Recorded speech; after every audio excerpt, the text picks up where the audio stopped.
Hello, hello.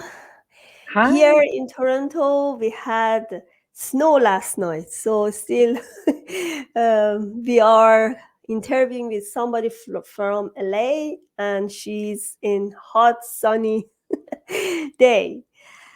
Welcoming Eszter Matheson to our show, PTSD Self Healing. Very happy to have you, Esther. She is actually talking about photography as mindfulness because she's doing a lot of work around the photography, and we're gonna know how art could actually affect her life. Welcome to my show, Esther. Thank you, Fante. I'm so happy to be here. Thanks for having me. All right, Esther, tell me about yourself. Why did you? First, I know you have created an amazing book, which is not only a gray scale book. It's a very colorful, full of photos, beautiful, high quality book. First, tell me about that book, and then we go back to your story and how you start your journey. Thank you. So, that book is my company where we transform people's personal stories from their lives into these luxury heirloom art objects so they can be celebrated for generations to come. They're archival and they are beautiful and they're an expression of people's lives. All right. So tell me about yourself. What do you do? What did you study? What you doing now?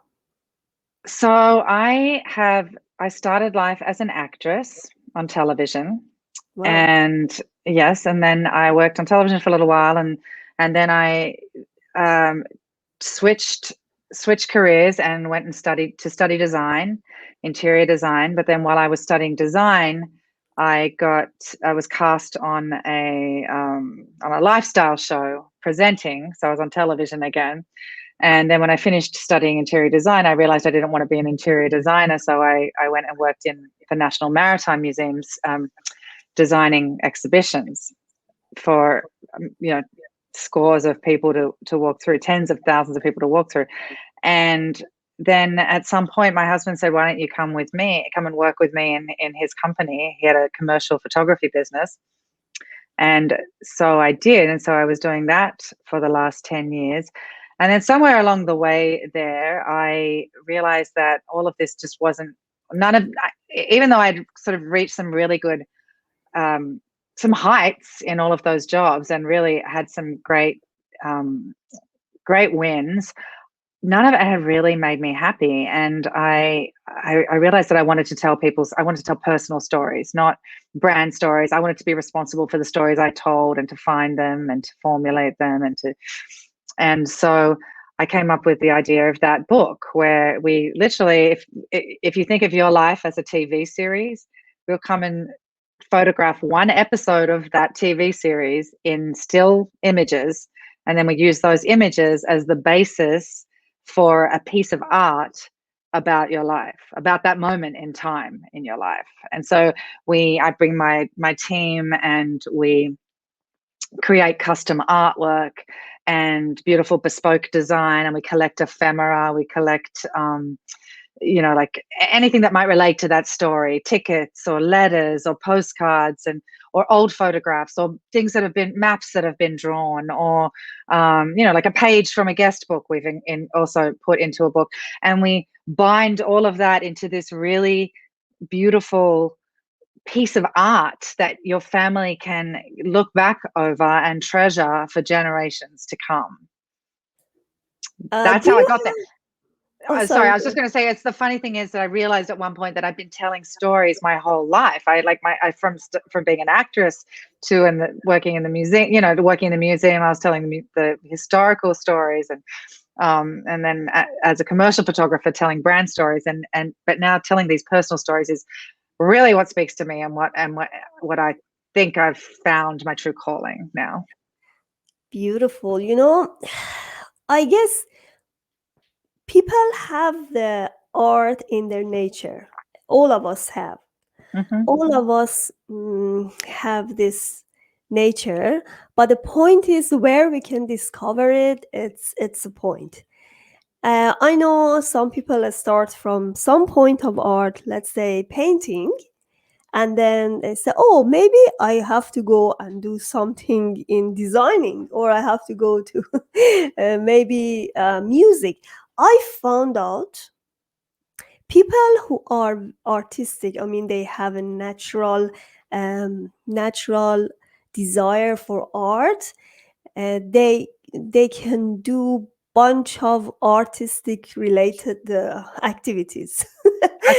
Like, That is often my the case. brother is has a really great taste in art. He started as his painting, and then he went to music. He was really good in both of them.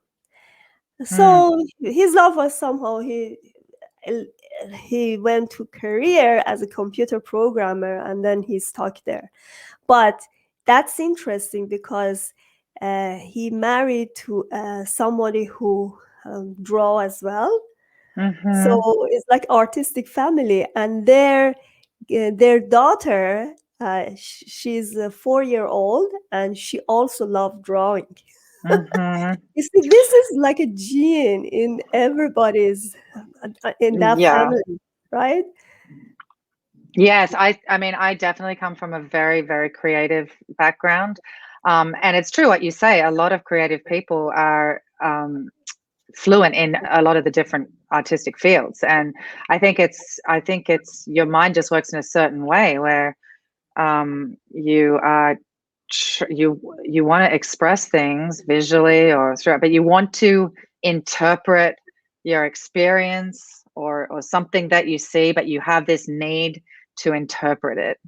You Exactly. know, like That, yeah, I was going to say to make sense of it somehow. I think it's to make sense of it. Like I think a lot of creative people would say that it's to make sense of their experience, and I think that's often why maybe people who are kind of troubled or not a little more I don't want to say troubled, but more searching for things, searching for answers, searching for who they are.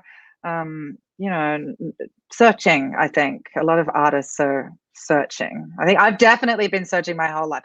But I came from my family is my great grandmother was. I found out recently was the first female filmmaker in Hungary, which was wow. yeah, really astounding fact that I would have liked it if my parents had have told me earlier because maybe I would have questioned my creativity a little bit less. But she was a brilliant designer. I knew that she was a really amazing fashion designer. She had boutiques in Paris and in Budapest, but also she was a costume designer for the Budapest Opera, and but I didn't know the bit about the filmmaking. And what we do with our books at that book is what I'm doing is almost what a filmmaker does in a micro level, pulling together all of these different people to do their specialties and make this piece of art about a story, because the books really can be about any story at all. It can be about a birth or a wedding or it can be a corporate story. It can be a story of achievement. It can be a story of um, anything that you can tell a story about, that you can photograph. So yes, I definitely come from this and then my grandmother was incredibly creative as well. She was a beautiful artist, but she wasn't able to express her art. She was busy having children. Yes, that happens in one point of life, because I used to play violin. Because of my baby, it's so Mm, difficult to find time mm, and practice.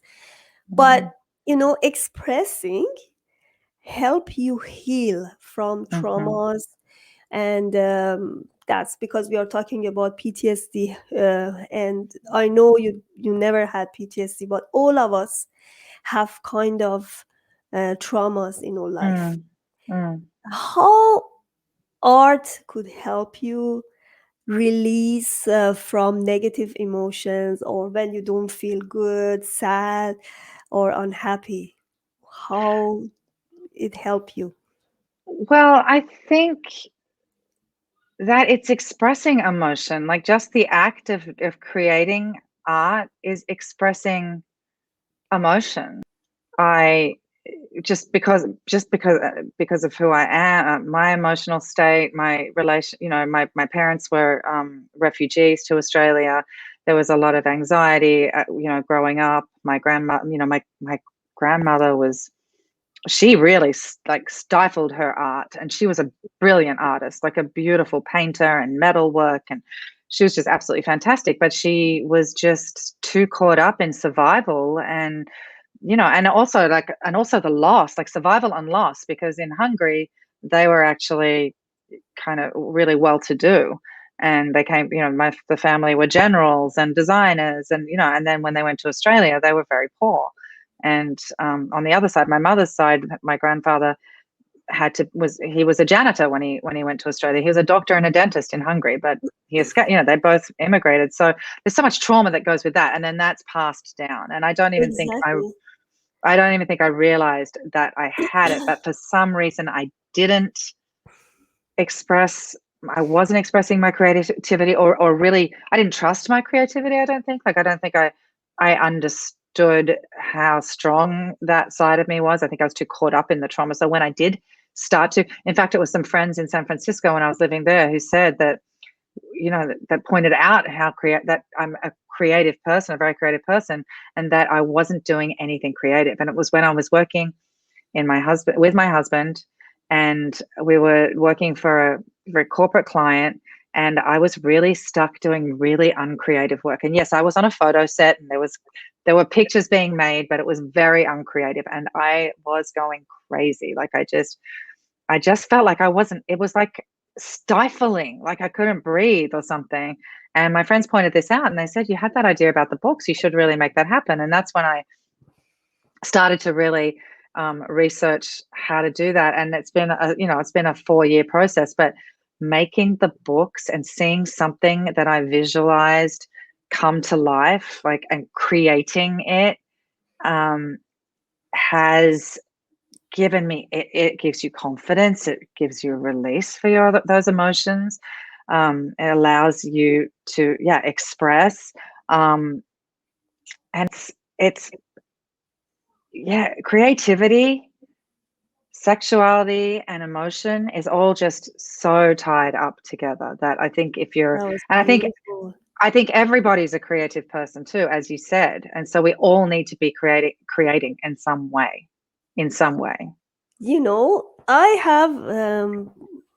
I just wrote a book, Naturally Conceived, and this is part of my story in struggling with fertility.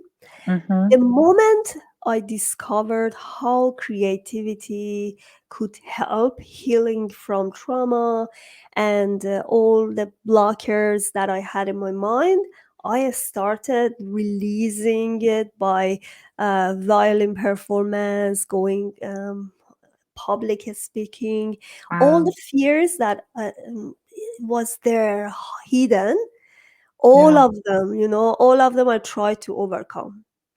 And I Yeah. think that's a part of it, because creativity help you to first bring everything in surface. When you have everything in surface, then you You can you deal with it. exactly, you can Yeah. deal with it. And as you say, expressing, maybe in the beginning, when you are happy, your painting is different from when you are sad. But the Mm-hmm. way you are expressing that painting means that you're creating something, and that's very satisfactory, and actually that activate your pineal gland and all of your hormones. You don't know, creativity actually can help a lot of balancing in your body, and it's fantastic Yeah. process in your Yeah. brain. Yes. And it's just, once you have it out, once you that emotion out there in front of you or into the air, if it's music, then that's movement, right? And it's energy, and you got to have the energy flowing. If the energy is not flowing, it's stagnant, and it's painful. Like it's actually painful. You don't know that you're stuck, but you're so stuck in the to me also, it's like a loop in your head, and it stops the loop in your head if you're expressing. It's the then it's the energy's got a place to get out of you. We're gonna talk about loop because I have a lot of things talking about that. We're gonna Mm-hmm. come back in few seconds. Okay. Please subscribe to Panta Calhoun Transition channel and order my book Rules of Change for the Better. Tune up your mood and transform your life to reach your biggest dreams.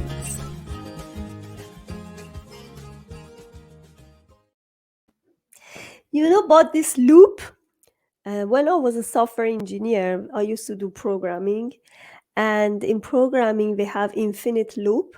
You can Mm-hmm. stay in infinite loop if you don't have any breakpoint, Mm-hmm. right? Mm-hmm. But the moment you actually define a breakpoint, which is something new, any exception, you come out of that loop. That's Mm-hmm. exactly what we do with creativity. Creativity means something which is not existed before. Mm-hmm. Yeah. Yes, so this is Yeah. new, and that's out of your normal zone.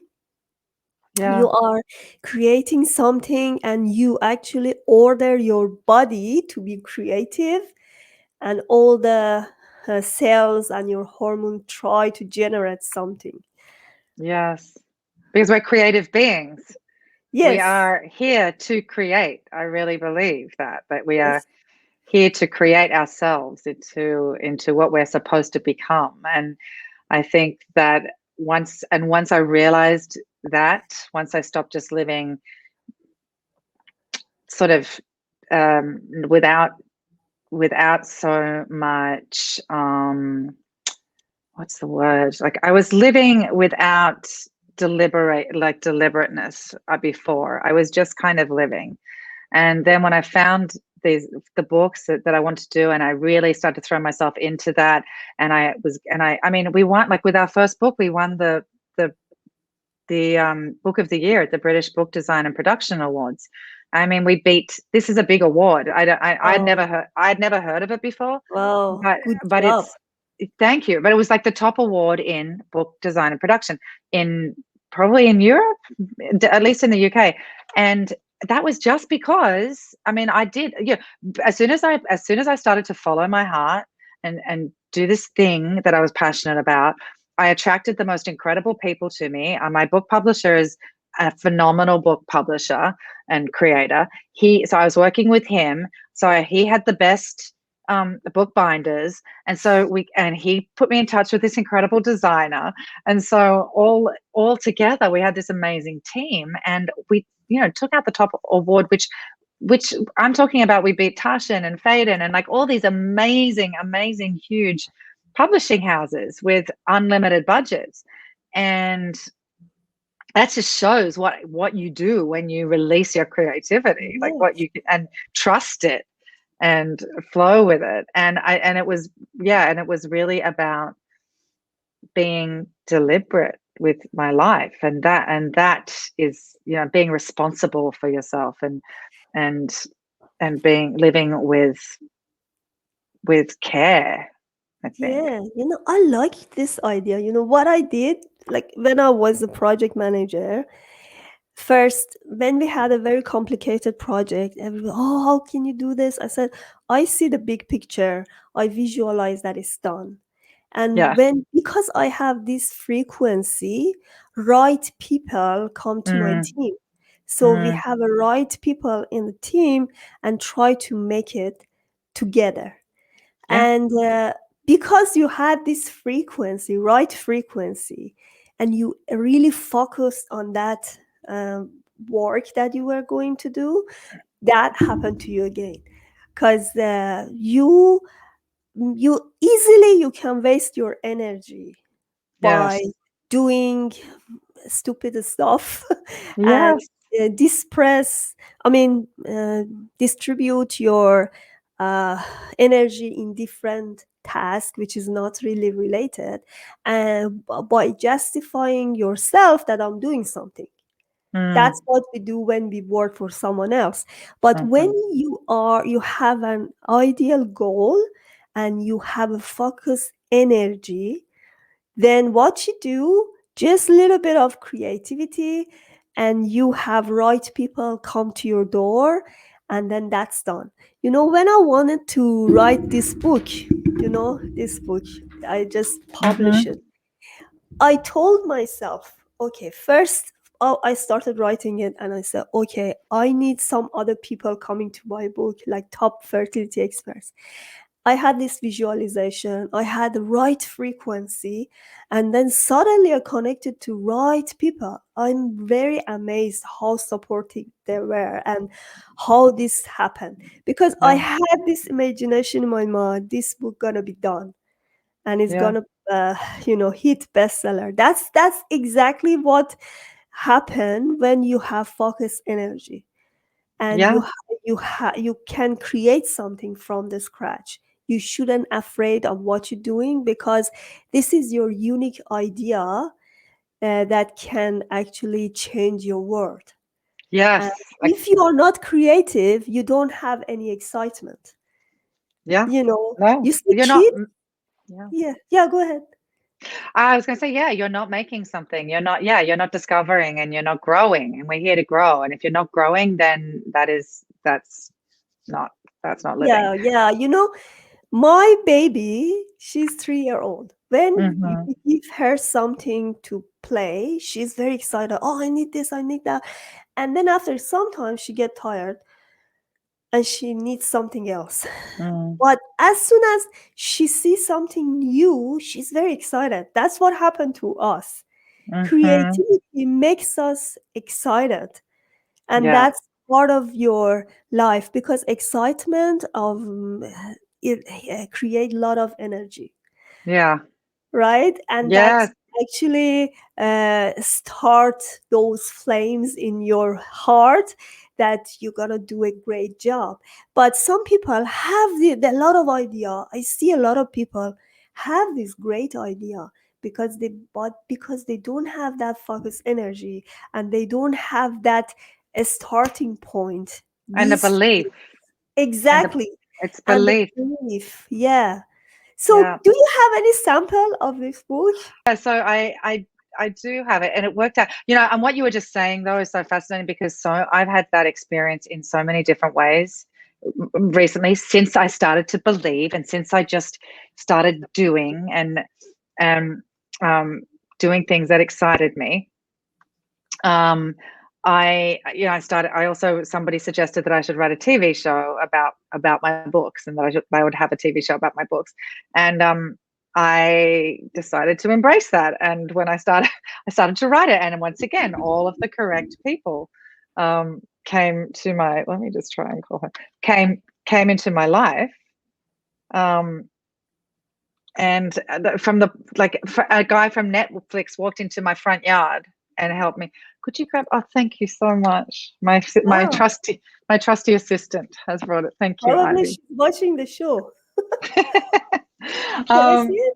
Wow, that's beautiful. yeah. So this is like a gold. It's a gold leather. This is custom artwork. You see, like custom artwork embossed. We create a brass out of it. It has rubies and garnets down Yeah, the that's spine, just amazing. a metal heart, and then it's got all sorts of different, I'm going to put the thing down, different materials. It's got fabric and hand painting. Wow, I It thought has all of them were paper, but no. letters. That's beautiful. So it's a whole story, like it's not really a book.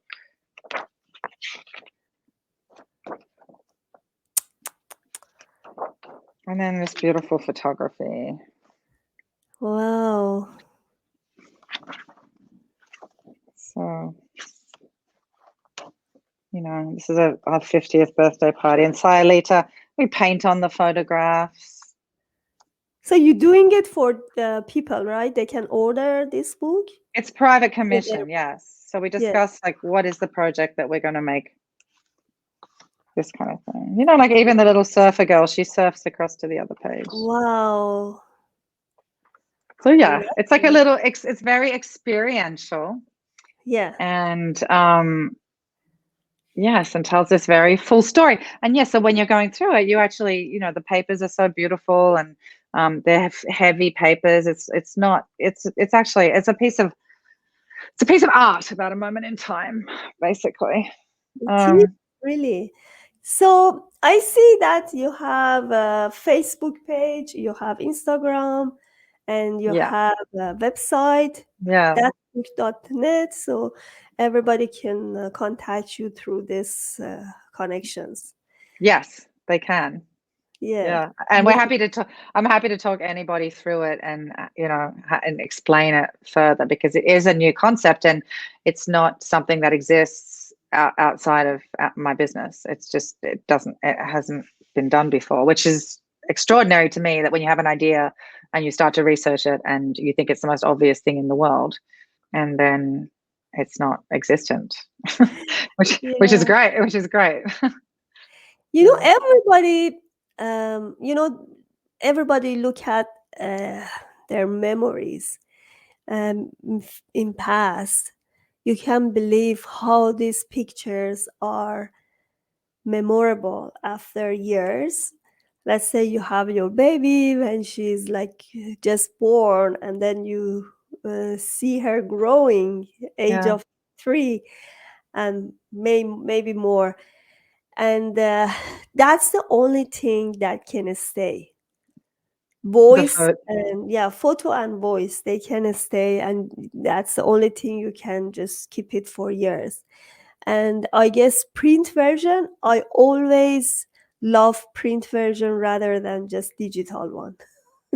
Well, Yeah, as my publisher always says, you can still open. I think it's the Doomsday Book, he calls it. I think it's like the earliest printed book that still exists. I think it's the Doomsday Book. I may be wrong, but he said it's like from the, I don't know, 11th century or something. That's the first book they made.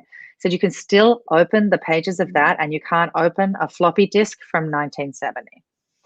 And it's true.